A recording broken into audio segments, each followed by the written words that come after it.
प्रकाश पाई metric result एक क्रम सुवर्णपुर जिला बीरमहाराजपुर ब्लॉक अमरपाली ग्रामर इप्सिता अनन्या साहू A1 ग्रेड हासिल कर 92% मार्क रखी अमरपाली गाँव ना रखा सहित समग्र सुवर्णपुर जिलार ना रखी। मो सहित अच्छा इप्सिता अनन्या साहू सीधा सड़क सहित आलोचना करवा। धरित्री लाइव को स्वागत। ए सफलतार केते खुशी अच्छा?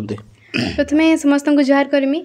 बहुत खुशी अच्छी मो बापा माँ पड़ोसी समस्ते बहुत खुशी अच्छा खुशी पाई मु बहुत खुशी। मेट्रिक परीक्षा रे केते रिजल्ट केते परसेंट रिजल्ट आशा करथिला एवं केते रही एवं सेते केते खुशी अच्छा? आशा रू मोर टिके कमी छी 94% मोर आशा थिला किंतु केते सब्जेक्ट बिगड़ी जाइत पारो 92%। आ ए परीक्षा पई पूर्व प्रस्तुति केमति चलैथिला एवं केते घंटा दैनिक परिश्रम करथला? दिन को एमती 12 घंटा एमती परिश्रम करूँ और रिविजन सब परफेक्ट थिला। एथर एग्जाम टाइम टिके आगु थिबारो टिके प्रॉब्लम हैला किंतु आम टीचर मानक पई सब मेकअप हो जाइथिला। परिश्रम सिंसियरली करथिलो। ए सफलता पई केउ मानकर अवदान अछि एवं तांको ना नेबाक चाहबो? मु सहारा ट्रस्ट हाई स्कूल सुवर्णपुर रे पढुथिली।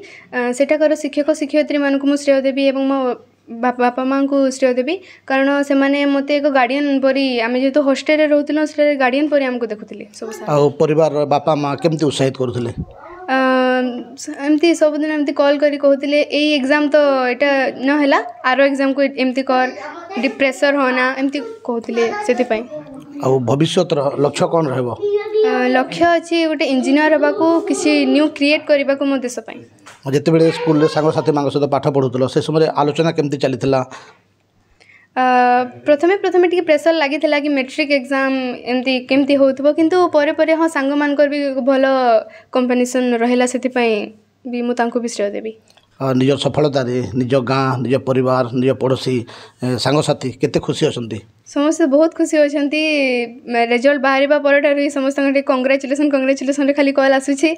से मानको बहुत बहुत धन्यवाद मु कहबा को चाहेबी। निज गाँ रे वर्तमान पर्यंत कहीं 90% बा A1 ग्रेड हासिल कर नथिले प्रथम थर पे निज गाँ रे A1 ग्रेड हासिल करिछ। तो जो माने छात्र छात्री मान रहिछंती जूनियर मान जो रहिछंती भाई भौणी मान रहिछंती तांको कोन कहबा पे चाहेबो? मो सान भाई भौणी मानक मु एतिकी एक टिप्स देबा को चाहेबी जे किसी मार्क पई सब बेले पढ़िबा पई इट चाह नाही सब बेले किछि गुटे नुवा किछि न्यू नॉलेज गेन करबा पई पढो सेति पई तुमर बहुत मार्क इटा आसीबो डेवलप हबो। मो सहित अच्छा बापा अच्छा प्राणबंधु साहू अच्छा जड़े पेशार शिक्षक अच्छा सर कौन कहे झीर सफलतार आप खुशी अच्छा? बहुत खुशी अच्छी झीर सफलतार आम गाँव रू के बर्तमान सुधा A1 हासिल कर नथिले से खुशी अच्छी बाध्य गाँव रू A1 हासिल करिछि एवं या तल पीढ़ी मान को गोटे सहायक हम जे इप्सिता को देखी तल जो मैंने पाठ पढ़ा को आम A1 हासिल कर गोटे सहज हम बोली गोटे प्रेरणा हम एवं गोटे मार्गदर्शन दब ये झील हिसाब से बहुत खुशी अच्छी। पूर्वर जड़े मेधावी छात्री थे पिलाटी दिन अनेक प्रतियोगितार सफलता हासिल करते तो झील को केमती आप परामर्श दौले मैंने भल रिजल्ट करने? सब बेले मुझे मार्क पछे न दौड़ी किसी नुआ सृष्टि करने सुजोग देछि। प्रथम चित्रांकन क्विज विभिन्न डिबेट एवं सॉन्ग कंपटीशन प्रति कंपटीशन से भाग निए एवं बहुत अचीव से जिला स्तर राज्य स्तर में विभिन्न प्रतियोगितार अंशग्रहण करिछि एवं कृतकार्य एवं प्रति छात्र जीवन से बहुत मेधावी छात्र थिला। कौन आशा रखी झील ठारू? निश्चित भाव में आम 95 कि 94% हम भावुलु कि परीक्षा सिस्टम टी आगु 20-25 दिन आगु परीक्षा है